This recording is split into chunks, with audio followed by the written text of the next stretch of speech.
हाय दोस्तों, welcome to finance family. आज के हमारे वीडियो में आपका बहुत बहुत स्वागत है। आज हम ईटीएफ के ऊपर डिस्कशन करेंगे कि ईटीएफ होता क्या है, mutual funds, ETF, index fund, इन तीनों में से बेहतर कौन सा है। साथ ही साथ ईटीएफ के कौन से फ़ायदे या नुकसान हैं, और ईटीएफ में ऐसी लिस्ट डिस्कस करेंगे जो ईटीएफ आप बाई कर सकते हो लॉन्ग टर्म के लिए भी और शॉर्ट टर्म के लिए भी।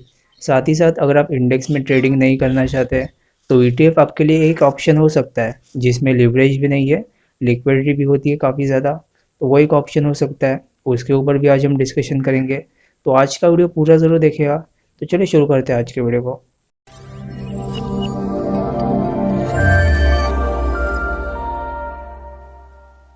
तो चलिए सबसे पहले जान लेते हैं कि ईटीएफ होता क्या है। तो ईटीएफ का फुल फॉर्म है एक्सचेंज ट्रेडेड फंड। अब एक्सचेंज ट्रेडेड फंड, इसका मतलब ही यही है कि एक ऐसा फंड है जो एक्सचेंज के ऊपर ट्रेड होता है स्टॉक्स की तरह। नॉर्मल स्टॉक जैसे आप बाय और सेल कर सकते हो, वैसे आप ईटीएफ को भी बाय और सेल कर सकते हो स्टॉक मार्केट के अंदर। ईटीएफ और म्यूचुअल फंड्स, इन दोनों को इशू करने वाली एक ही कंपनी होती है जिसको हम एएमसी बोलते हैं। एएमसी का मतलब है asset management company. Asset management company कोई ईटीएफ इशू कर सकती है या फिर म्यूचुअल फंड्स भी इशू कर सकती है। अब जैसे ही आप स्टॉक बाय करते हो और सेल करते हो, वैसे ही आपको ईटीएफ भी बाय और सेल कर सकते हो। और स्टॉक में जैसे कि आप पहले अप्लाई करते हो आईपीओ के लिए, वैसे ही आप ईटीएफ के लिए भी अप्लाई कर सकते हो। जब कोई भी स्टॉक या कोई भी कंपनी नया आईपीओ लाती है तब आप इसे सब्सक्राइब कर सकते हो।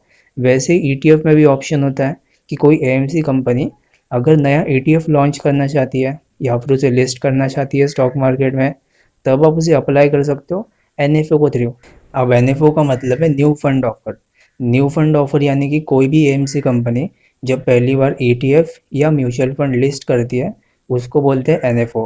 और कोई भी स्टॉक अगर लिस्ट होता है तो उसको बोलते हैं आईपीओ। तो आईपीओ में और एनएफओ में यही एक डिफरेंस है। अब देख लेते हैं कि स्टॉक मार्केट के अंदर ईटीएफ आता कैसे है। अब एक एग्जाम्पल के रूप में समझते हैं, जैसे कि निफ्टी 20 ईटीएफ। अब निफ्टी 20 ईटीएफ को शुरू करने वाला है Nippon India AMC. Nippon India AMC ने ऑलमोस्ट 500 करोड़ के स्टॉक्स बाई कर लिया है जो जो निफ्टी में वेटेज थे। जैसे कि रिलायंस का वेटेज सबसे ज़्यादा है, एचडीएफसी, टीसीएस, इनका वेटेज सबसे ज़्यादा है। तो रिलायंस निप्पॉन एएमसी ने वो सारे स्टॉक बाई कर लिए अपने पास और एक ईटीएफ फॉर्म कर लिया, और उसी ईटीएफ को स्टॉक मार्केट के अंदर लिस्ट कर दिया एनएफओ के थ्रू। एनएफओ का मतलब है न्यू फंड ऑफरिंग। जैसे कि आईपीओ होता है, तो वैसे ही ईटीएफ लिस्ट हो गया स्टॉक मार्केट के ऊपर। अब जैसे कि कोई आप बोल सकते हो कि आपने पेटीएम के लिए अप्लाई नहीं किया था लेकिन पेटीएम अभी खरीद सकते हो, जबकि आपने अप्लाई नहीं किया था। वैसे ही स्टॉक मार्केट के अंदर अभी आपने ईटीएफ अप्लाई किया हो या फिर ना किया हो, आप अभी भी ईटीएफ खरीद सकते हो या फिर बेच सकते हो। ईटीएफ को आप सिंपली स्टॉक्स की तरह खरीद या बेच सकते हो, वो पूरी तरह से पॉसिबल है। और स्टॉक के अंदर जो भी चार्जेस अप्लाई होते हैं जैसे कि STT, DP charges, brokerage, security transaction tax, वो सारे चार्जेस ईटीएफ के ऊपर भी एप्लीकेबल होते हैं सेम स्टॉक की तरह। अब जान लेते हैं कि ईटीएफ और म्यूचुअल फंड्स इन दोनों में से बेहतर कौन सा है। तो सबसे पहला पॉइंट है ब्रोकरेज अकाउंट। अब आपको म्यूचुअल फंड्स में इन्वेस्टमेंट करना है तो उसके लिए कोई ब्रोकरेज अकाउंट की ज़रूरी नहीं है। आप सिर्फ डीमैट अकाउंट ओपन कर सकते हो किसी बैंक के थ्रू या फिर किसी ब्रोकर के थ्रू। स्पेशल डीमैट अकाउंट आप यूज़ कर सकते हो जिसके अंदर सिर्फ म्यूचुअल फंड बाय हो सकता है, ना कि स्टॉक।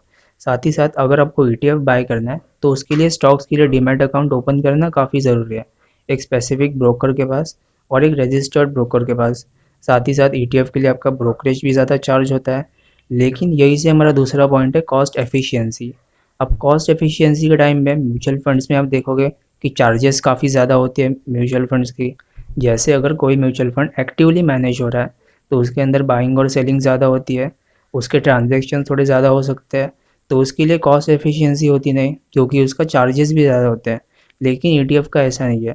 ज़्यादातर ईटीएफ पैसिवली मैनेज होते हैं।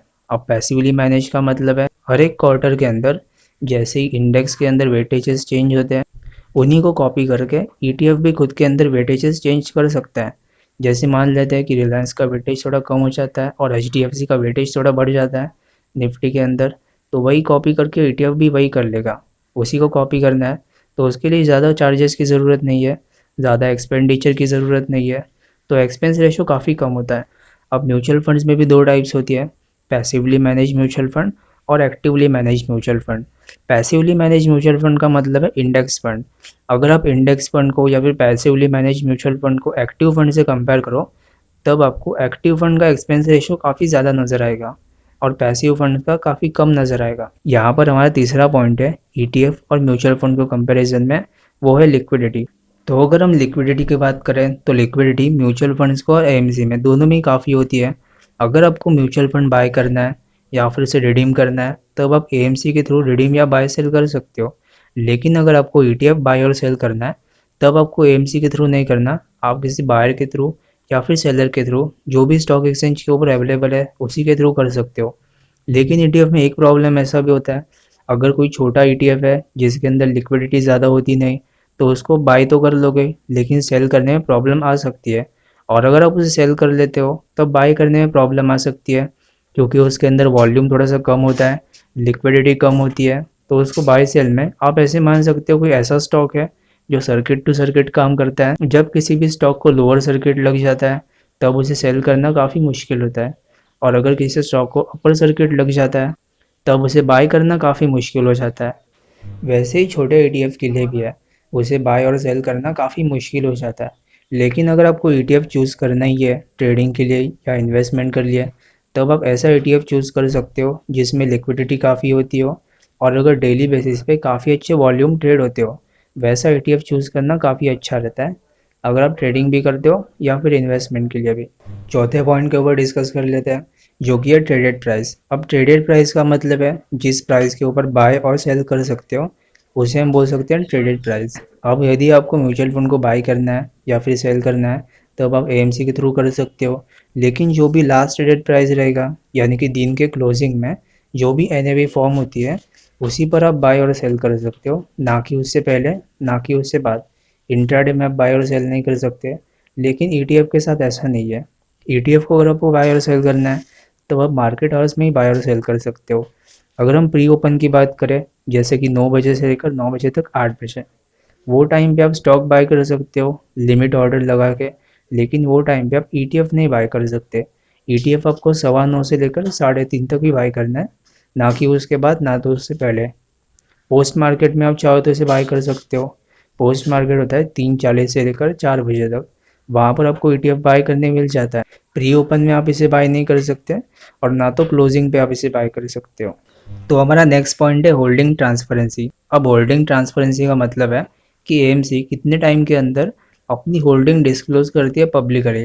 जैसे कि म्यूचुअल फंड्स की बात कर लेते हैं, तो म्यूचुअल फंड्स हर 30 दिन के अंदर अपनी होल्डिंग डिस्प्ले करती है, या फिर होल्डिंग्स जो भी होल्ड करके रखा है एएमसी कंपनी में, वो डिस्क्लोज करती है 30 दिन के अंदर। लेकिन ईटीएफ अपनी होल्डिंग्स रोज़ डिस्क्लोज करता है, वो भी डेली बेसिस पे और क्लोजिंग बेसिस पे। लेकिन ईटीएफ के अंदर ज़्यादा कोई एक्टिविटी होती नहीं, वो हालांकि पैसिवली मैनेज फंड होता है। तो अगर आप होल्डिंग कंपेयर करो तो होल्डिंग आपको ज़्यादा फर्क नहीं दिखाई देगा अगर आप रोज़ कंपेयर करो तो। लेकिन क्वार्टर एंड क्वार्टर फर्क दिखाई दे सकता है। तो हर क्वार्टर निफ्टी में चेंजेस होते हैं, इंडेक्स के अंदर चेंजेस होते हैं, वेटेज थोड़ी सी कम ज़्यादा होती है। तो वैसे ही निफ्टी के साथ ही ईटीएफ की भी वेटेजेस कम ज़्यादा हो सकती है अगर आप इंडेक्स से कंपेयर करते रहो तो। लेकिन अगर लॉन्ग टर्म की बात करें तो लॉन्ग टर्म के अंदर निफ्टी और निफ्टी 20, जो कि एक निफ्टी इंडेक्स है, और उसको फॉलो करने वाला ईटीएफ जो कि निफ्टी 20, दोनों ही एक साथ ही परफॉर्म करते। अगर लॉन्ग टर्म में मान लेते हैं कि कोई भी इंडेक्स अगर 16% का सीएजीआर दे रहा है, तो ईटीएफ भी उतना ही परसेंट का सीएजीआर देगा, ना तो उससे कम और ना तो इससे ज़्यादा। लेकिन म्यूचुअल फंड्स के साथ ऐसा नहीं है। म्यूचुअल फंड्स हालांकि एक्टिवली मैनेज होते हैं, तो उनके सीएजीआर थोड़े से ज़्यादा हो सकते हैं। तो अब जान लेते हैं कि ईटीएफ को बाय और सेल कर सकते हो या फिर इंट्राडे कर सकते हो, तो वो कितना पॉसिबल है। अगर आप निफ्टी के अंदर कोई शॉर्ट टर्म के लिए या फिर लॉन्ग टर्म के लिए पोजीशन बनाना चाहते हो, अगर आप निफ्टी को बुलिश एक्सपेक्ट करते हो, तब आप निफ्टी 20 भी बाय कर सकते हो। अगर आपको कोई फ्यूचर ट्रेड नहीं लेना या फिर उतने ट्रेड्स कंज्यूम नहीं करने, उतनी कैपिटल नहीं है आपके पास, तब आप ईटीएफ भी बाय कर सकते हो शॉर्ट टर्म के लिए। शॉर्ट टर्म के 10-12% की मूव भी हो सकती है, तो उसके अंदर आप निफ्टी बाय कर सकते हो। लेकिन एक बात है कि निफ्टी के अंदर तो कोई बहुत बड़ी मूव होती नहीं, तो ईटीएफ के अंदर भी आपको बहुत बड़ी मूव दिखाई नहीं देगी। वैसे ही निफ्टी में मूव होती है जैसे निफ्टी 20 में ही मूव होती है, ना तो उससे ज़्यादा ना तो इससे कम। अगर आप ईटीएफ बाय करते हो या फिर म्यूचुअल फंड भी बाय करते हो, तो बाय करते टाइम और सेल करते टाइम दोनों ही टाइम आपको एनालाइज करना काफ़ी ज़रूरी है। दोनों ही टाइम एनालाइज करना है। जैसे कि कोई आप म्यूचुअल फंड बाय करते हो तो बाय तो आपने कर लिया, जब तक आप सेल नहीं करते तब तक फंड मैनेजर आपको खुद से नहीं बोलेगा कि आप सेल कर सकते हो या फिर मार्केट का टॉप लग सकता है, अभी ख़राब फेज शुरू हो सकता है, तब आपको खुद ही सेल करना है। तो आपको रिसर्च करना ज़रूरी है। अगर आप ETF भी बाय करते हो या फिर स्टॉक्स बाय करते हो, इंडेक्स फंड बाय करते हो, कोई भी अगर आप इन्वेस्टमेंट करते हो स्टॉक मार्केट से रिलेटेड, तब वो टाइम पे आपको रिसर्च करना काफ़ी ज़रूरी है। अगर आपको कोई भी इन्वेस्टमेंट करनी है तो उसके लिए रिसर्च काफ़ी ज़रूरी है, बाय करते टाइम और सेल करते टाइम दोनों। अब ETF की बात करें, म्यूचुअल फंड को कंपेयर करते टाइम हम यहाँ पर एक और पॉइंट नोटिस कर सकते हैं कि म्यूचुअल फंड्स के अंदर स्पेसिफिक कंपनीज होती है जो कि फंड मैनेजर खुद के हिसाब से बाय और सेल कर सकता है, लेकिन ETF के अंदर कोई स्पेसिफिक कंपनीज नहीं होती जो कि इंडेक्स के अंदर वेटेज है उसी के रिगार्डिंग ETF भी वही कंपनीज बाय कर सकता है। जैसे कि मान लेते हैं निफ्टी के अंदर बहुत सारे गवर्नमेंट कंपनीज इंक्लूड है, लेकिन आप तो ये जानते हो कि गवर्नमेंट कंपनी ज़्यादा अच्छा परफॉर्म नहीं करती, लेकिन फिर भी निफ्टी 20 को अगर फॉर्म करना है तो उसके लिए निपॉन एएमसी को गवर्नमेंट कंपनीज और प्राइवेट कंपनीज वैसे ही बाय करनी होंगी जैसे कि निफ्टी के अंदर वेटेज है, ना तो उससे कम ना तो उससे ज़्यादा। ये एक पॉजिटिव पॉइंट भी है और नेगेटिव पॉइंट भी। जैसे कि निफ्टी के अंदर कोई कंपनी ख़राब परफॉर्म करती है तो उसको बाहर निकाला जाता है और अच्छी कंपनी को अंदर लिया जाता है। ETF भी वही चीज़ फॉलो करता है, ख़राब कंपनीज को बाहर निकाल देता है और अच्छी कंपनी को अंदर लाता है। लेकिन म्यूचुअल फंड्स के साथ ऐसा नहीं। म्यूचुअल फंड्स के अंदर रिस्क थोड़ा सा ज़्यादा हो सकता है क्योंकि म्यूचुअल फंड्स अपने हिसाब से बाय और सेल करता है, अपने हिसाब से होल्डिंग्स कम और ज़्यादा कर सकता है। हालांकि उनके पास टीम थोड़ी बड़ी होती है, रिसर्च काफ़ी होती है, लेकिन फिर भी उनके अंदर रिस्क थोड़ा सा ज़्यादा हो जाता है। क्योंकि अगर इंडेक्स की बात करें तो इंडेक्स के अंदर हमेशा अच्छी कंपनीज रहेंगी, खराब कंपनीज को बाहर निकाल दिया जाएगा। लेकिन अगर म्यूचुअल फंड्स की बात करें तो उसके अंदर ख़राब कंपनीज कुछ हो सकती है। जैसे कि बहुत सारी ख़राब कंपनीज आप देखो तो उनके अंदर म्यूचुअल फंड्स की भी होल्डिंग थी, बाद में हालांकि वो कम कर सकते हैं, जैसे कि येस बैंक के अंदर वो कम करते होल्डिंग और रिटेलर्स की होल्डिंग बढ़ती गई। तो येस बैंक के अंदर पहले तो उनकी होल्डिंग थी, बाद में वो कम कर दे गए। ये एक डिसएडवांटेज है कि म्यूचुअल फंड्स हो या फिर ETF दोनों के अंदर ख़राब कंपनीज हो सकती है। तो इन सब पॉइंट का कंक्लूजन तो यही है कि अगर आपको ETF बाय करना है या फिर म्यूचुअल फंड्स, दोनों के लिए आपको रिसर्च करना काफ़ी ज़रूरी है, ट्रैक करते रहना ज़रूरी है। साथ ही साथ अगर आप कोई ऐसा ETF बाय करते हो जो कि किसी स्पेसिफिक सेक्टर से रिलेटेड है, जैसे कि इंफ्रा बीज, जूनियर बीज, ऐसे सेक्टर में आपको ट्रैक करना और भी ज़्यादा ज़रूरी है क्योंकि ये सब साइक्लिकल हो सकते हैं और साइक्लिकल चेंजेस भी हो सकते हैं। जैसे कि वो ख़राब साइकिल चेंज होती है, जैसे कि हमने ऑटो सेक्टर, मेटल सेक्टर के अंदर देखा कि मेटल के अंदर काफ़ी ख़राब साइकिल चल रही थी 2008 से लेकर 21 तक। उसके बाद साइकिल चेंज हुई, लेकिन उससे पहले अगर बात करें तो साइकिल काफ़ी ख़राब चल रही थी। ऑटो सेक्टर के अंदर 2018 से साइकिल ख़राब चल रही है। तो अगर वैसे टाइम पे आपको बाय और सेल करना काफ़ी ज़रूरी है और ख़ुद की रिसर्च रखना भी ज़रूरी है। तो एक बार कुछ ETF के बारे में डिस्कस कर लेते हैं। सबसे पहले डिस्कस कर लेते हैं निफ्टी बीज, जूनियर बीज, इंफ्रा बीज, बैंक बीज। जो भी आप ETF देखो जिसके एंडिंग में बीज लगी हुई थी है, वो सारे ETF Nippon India mutual fund hold करती है, जिसकी ओनर है निपॉन इंडिया AMC। जैसे कि निफ्टी बीज ये निफ्टी को फॉलो करता है, जूनियर बीज जो कि निफ्टी जूनियर को फॉलो करता है, इंफ्रा बीज जो कि इंफ्रास्ट्रक्चर यानी कि निफ्टी इंफ्रास्ट्रक्चर को फॉलो करता है। वैसे ही बैंक बीज, PSU बीज, हैंगसेंग बीज, गोल्ड बीज भी अवेलेबल है। साथ ही साथ एक और अवेलेबल है लिक्विड बीज। अब लिक्विड बीज का मतलब है एक ऐसा स्टॉक या फिर ऐसा ETF जो गवर्नमेंट सिक्योरिटीज़ के अंदर इन्वेस्टमेंट करता है, ना कि किसी स्टॉक के अंदर या फिर इंडेक्स के अंदर। अगर आपको और भी ETF देखना है या फिर ETF में जो भी ETF लिस्टेड है पूरे NSE के ऊपर, अगर वो सारे ETF को चेकआउट करना है तो डिस्क्रिप्शन में दी हुई लिंक को आप क्लिक कर सकते हो। वहाँ पर हमारा ब्लॉग विजिट करके आप सारे ETF देख सकते हो। ऑलमोस्ट 100 से ज़्यादा हमने ETF इंक्लूड किया है। अगर आप किसी भी सेक्टर से रिलेटेड बुलिशनेस रखते हो, फार्मा ETF, कंजप्शन, वो सारे इंक्लूड है इसके अंदर। तो अगर आपको वो चीज़ चेकआउट करनी है तो डिस्क्रिप्शन में दी हुई लिंक से आप वो ब्लॉग भी चेकआउट कर सकते हो ये वीडियो ख़त्म होने के बाद। गोल्ड के बारे में कुछ ETF देख लेते हैं जो कि axis gold, ICICI gold, Kotak gold और गोल्ड बीज। ये सारे ETF गोल्ड को फॉलो करते हैं। जैसे ही गोल्ड के अंदर कोई अप एंड डाउन होती है, गोल्ड का प्राइस फ्लक्चुएट होता है, वैसे ही इनके अंदर भी प्राइस फ्लक्चुएशन आपको दिखाई दे सकती है, लेकिन ये इंटरनेशनल मार्केट को फॉलो नहीं करते। इसके अंदर इंडियन मार्केट्स को फॉलो किया जाता है। जैसे ही रुपये के अंदर कोई अप्रिसिएशन या फिर डेप्रिसिएशन होती है, तो वैसे ही गोल्ड बेस के अंदर या फिर कोटक गोल्ड के अंदर इन सारे ETF के अंदर फ्लक्चुएशन हो सकती है उसी हिसाब से। ये इंटरनेशनल मार्केट्स को फॉलो नहीं करते, इंडियन मार्केट्स को फॉलो करते हैं। और 2 ETF देख लेते हैं, जो कि है ICICI टेक्नोलॉजीज और NEFT। ये दोनों ETF निफ्टी आई इंडेक्स को फॉलो करते हैं। निफ्टी आई इंडेक्स यानी कि TCS, विप्रो, टेक महिंद्रा, उन सबको आप ETF मान सकते हो और उसको ये फॉलो करते हैं। और 2 ETF देख लेते हैं, MOM 100 यानी कि Motilal Oswal mid cap 100 equities. ये एक ऐसा ETF है जो कि मिड कैप 100 को फॉलो करता है, निफ्टी मिड कैप 100। MON 100 भी देख लेते हैं। ये ETF थोड़ा सा अलग है, जैसे कि MON 100 ये नैस्डैक को फॉलो करता है। नैस्डैक के अंदर जो भी फ्लक्चुएशंस होती है वो इसके अंदर भी हो सकती है। वैसे ही और एक ETF भी मौजूद है, हैंगसेंग बीज। अब ये हैंगसेंग को फॉलो करता है। हैंगसेंग के अंदर मार्केट में जो भी फ्लक्चुएशन होती है या फिर उनके इंडेक्स में जो फ्लक्चुएशन होती है वो यहाँ पर भी हो सकती है। लेकिन अगर हम हैंगसेंग की बात करें तो उसके अंदर ज़्यादा परफॉर्मेंस है नहीं इंडियन मार्केट की कंपैरिजन में। तो अगर आपको इनमें से कोई भी ETF बाय और सेल करना है तो अपने फाइनेंशियल एडवाइज़र की सलाह ज़रूर लें। मैं यहाँ पर जो भी ETF या फिर स्टॉक डिस्कस कर रहा हूँ वो बस एजुकेशनल पर्पज़ के लिए है। अगर आपको बाय और सेल करना है तो अपनी फाइनेंशियल एडवाइज़र की सलाह ज़रूर लें। CPSE ETF के बारे में डिस्कस कर लेते हैं। ये एक ऐसा ETF है जो कि निफ्टी CPSE को फॉलो करता है। निफ्टी CPSE में बहुत सारी गवर्नमेंट कंपनीज इंक्लूडेड है। जो गवर्नमेंट कंपनीज आने वाले टाइम में डिसइन्वेस्टमेंट भी हो सकती है, तो CPSE ETF भी काफ़ी अच्छा रिटर्न दे सकता है, उनकी कंपनीज काफ़ी अच्छा परफॉर्म कर सकती है। लेकिन अगर आपको और भी ETF देखना है फार्मा से, कंजप्शन से रिलेटेड, तो आप डिस्क्रिप्शन में दी हुई लिंक को क्लिक कर सकते हो।